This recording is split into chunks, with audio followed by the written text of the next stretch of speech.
আসসালামু আলাইকুম ওরহমতুল্লাহি ওয়াবারাকাতুহ। 1 মিনিট আমল ইউটিউব চ্যানেলের সম্মানিত দিনী ভাই বোনেরা, আমি আশা করি আল্লাহ তাআলার অশেষ রহমতে আপনারা ভালো আছেন, সুস্থ আছেন, আলহামদুলিল্লাহ। আজ আলোচনা করব সম্মানিত এই রজব মাসে আল্লাহর রাসূল সাল্লাল্লাহু আলাইহি ওয়াসাল্লাম নিজেই যে দোয়াটি বেশি বেশি করে পড়তেন সেই দোয়াটি নিয়ে। উম্মত হিসেবে আপনাদেরকেও এই দোয়াটি বেশি বেশি পড়তে হবে দিনী ভাই বোনেরা, কারণ রাসূল সাল্লাল্লাহু আলাইহি সাল্লাম নিজে তো পড়তেন, তার উম্মতদেরকেও এই দোয়াটি পড়তে বলতেন। তাই অনুরোধ করছি, অবশ্যই আপনি রাসূল সাল্লাল্লাহু আলাইহি সাল্লামকে ভালোবাসলে অবশ্যই রজব মাসে তার দেখানো শেখানো পরীক্ষিত এবং সহিহ হাদিস থেকে নেওয়া এই দোয়াটি অবশ্যই মিস করবেন না, অবশ্যই বেশি বেশি করে পড়বেন। এই উদ্দেশ্যে ভিডিওটুকু সম্পূর্ণ দেখুন। বিশ্বনবী সাল্লাল্লাহু আলাইহি ওয়াসাল্লাম বলেছেন, বছরে 12টি মাস, এর মধ্যে 4টি মাস হচ্ছে সম্মানিত, 3টি মাস এর মধ্যে ধারাবাহিকভাবে রয়েছে, আর তা হচ্ছে জিলকদ, জিলহজ ও মুহররম। আর চতুর্থ মাসটি হলো রজব মাস, যা জমাদিউল উখরা ও শাবান মাসের মধ্যবর্তী মাস। বুখারী শরীফের একটি হাদিস। মর্যাদার এই মাসটি মুমিন মুসলমানদের ইবাদতের মাস, বরকত লাভের মাস। কেননা রাসূলুল্লাহ সাল্লাল্লাহু আলাইহি সাল্লাম কোমরে কাপড় বেঁধে এই মাসে ইবাদত বন্দেগীতে নিয়োজিত হতেন, রোজা রাখতেন এবং বেশি বেশি করে বরকত পেতে দোয়া করতেন, তার উম্মতদেরকেও দোয়া করতে বলতেন। সেই দোয়াটি আমি আপনাদেরকে শিখিয়ে দেব ইনশাআল্লাহ। হাদিসে এসেছে, যে ব্যক্তি রজব মাসে ইবাদত দ্বারা অন্তরের জমিন চাষাবাদ করলো না, আর শাবান মাসে ইবাদতের মাধ্যমে মনের জমিন আগাছা মুক্ত করলো না, সে রমজান মাসে ইবাদতের ফসল তুলতে পারবে না। বাইহাকির একটি হাদিস। রজব হচ্ছে আরবি সনের বা আরবি মাসের একটি সপ্তম মাস, আর এই রজব শব্দের অর্থই হলো সম্মান করা। ইসলামের 4টি পবিত্র মাসের একটি হিসেবে এটাকে গণ্য করা হয়, যেটি আমি আপনাদের সামনে বললাম। এই রজব ও শাবান মাস পবিত্র রমজান মাসের আগমনী বার্তা বহন করে। এই মাস আসলেই নবীজি সাল্লাল্লাহু আলাইহি ওয়াসাল্লাম রমজানকে স্বাগতম জানিয়ে বেশি বেশি দোয়া করতেন। হযরত উম্মে সালমা রাদিয়াল্লাহু তাআলা আনহু বলেন, আল্লাহ রাসূল সাল্লাল্লাহু আলাইহি ওয়াসাল্লাম রমজান মাস ছাড়া সবচেয়ে বেশি রোজা পালন করতেন শাবান মাসে, তারপরে এই রজব মাসে।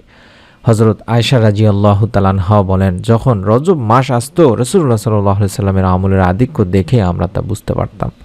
কোন কোন বর্ণনা এসেছে, আল্লাহ রাসূল সাল্লাল্লাহু আলাইহি সাল্লাম এই রজব মাসে 10টি রোজা রাখতেন, শাবান মাসে 20টি রোজা রাখতেন, রমজান মাসে 30টি রোজা রাখতেন। তাহলে বুঝতেই পারছেন কতটা গুরুত্বপূর্ণ এই মাসটি দিনী ভাই বোনেরা, যে 30 দিনের মাসের মধ্যে 10 দিন রাসূল সাল্লাল্লাহু আলাইহি সাল্লাম রোজা রাখতেন।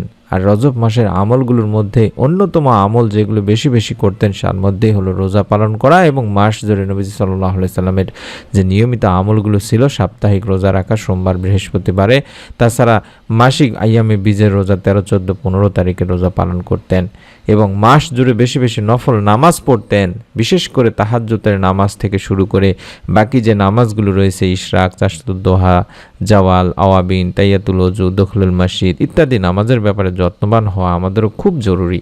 তাই অনুরোধ করব আমার দিনী ভাই বোনদেরকে, বিশেষ করে আমি এই ছোট্ট চ্যানেলটিতে যে ভিডিওগুলো যতজন দিনী ভাই বোন দেখছেন, আপনারা হয়তো বা জানেন না, যারা নতুন দেখছেন, আমি যে চ্যানেলগুলোর নাম দেখাচ্ছি এই চ্যানেলগুলোতে হাজার হাজার দিনী ভাই বোন প্রতিদিন ভিডিওগুলো দেখে আমল করছেন। এগুলো আমাদের মেন চ্যানেল বা প্রথম চ্যানেল।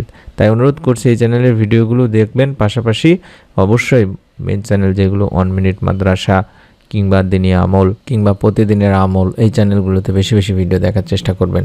বিশেষ করে যারা আমাদের কাছে নেক্সট সন্তান চান, তারা প্রতিদিনের আমল লিখে সার্চ করুন, ইউটিউবে পেয়ে যাবেন, সেই ভিডিওগুলো দেখুন। আল্লাহ রাব্বুল আলামিন ইনশাআল্লাহ আপনাদেরকেও অন্যান্য দিনী ভাই বোনদের মতো নেক্সট সন্তান দানের সুসংবাদ দিবেন।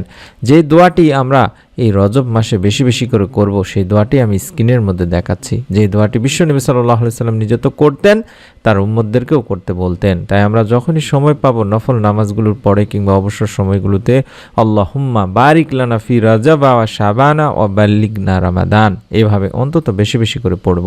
আশা করছি আপনারা সকলে দোয়াটি জানেন, তারপরে আমি আপনাদেরকে শিখিয়ে দিলাম।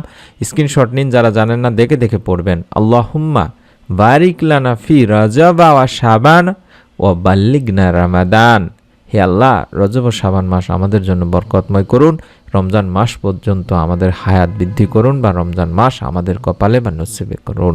এটি বুখারী মুসলিম শরীফের সহিহ একটি হাদিস। অন্য হাদিসে বলা হয়েছে, যে ব্যক্তি রজব মাসে ইবাদত দ্বারা অন্তরের জমিন চাষাবাদ করলো না, আর শাবান মাসে ইবাদতের মাধ্যমে মনের জমিন আগাছা মুক্ত করলো না, সে রমজান মাসে ইবাদতের ফসল তুলতে পারবে না। বুঝতেই পারছেন যে রজব মাসটা কতটা গুরুত্বপূর্ণ। রজব মাস থেকেই আমাদের প্রস্তুতি নিতে হবে, শাবান মাস থেকে প্রস্তুতি নিতে হবে এবং রমজান মাসে যাতে করে আমরা পরিপূর্ণভাবে রমজানের হক আদায় করতে পারি। আমিও আমার দিনী ভাই বোনদেরকে অনুরোধ করব, আল্লাহুম্মা বারিক লানা ফি রাজাবা ওয়া শাবানা ওয়া বাল্লিগনা রামাদান। এটি বেশি বেশি করে পড়ুন, নিজে পড়ুন, আপনার আত্মীয় স্বজন, পাড়া প্রতিবেশী, বাড়ির লোকজন যারা আছে তাদের সকলকে বেশি বেশি পড়তে বলুন এই মাস জুড়ে। এবং ভিডিওটিতে আপনি এখনই একটি লাইক করে কমেন্ট সেকশনে আমিন লিখে নিয়ত করুন। নিয়তের ওসিলে আল্লাহ তাআলা আমলগুলো করাকে সহজ করে দেবেন ইনশাআল্লাহ। আপনার কাছে অনুরোধ করব, নতুন ভিডিওর আমলের ভিডিওগুলো যাতে আপনি যেন মোবাইলে পৌঁছাতে পারে তার জন্য অবশ্যই চ্যানেলটি সাবস্ক্রাইব করে বেল বাটনটি অন করে রেখে দিন। সকলে ভালো থাকুন, সুস্থ থাকুন। নতুন ভিডিও দেখার আমন্ত্রণ জানিয়ে আজকের মতো বিদায় নিচ্ছি। আসসালামু আলাইকুম ওয়া রাহমাতুল্লাহি ওয়া বারাকাতুহু।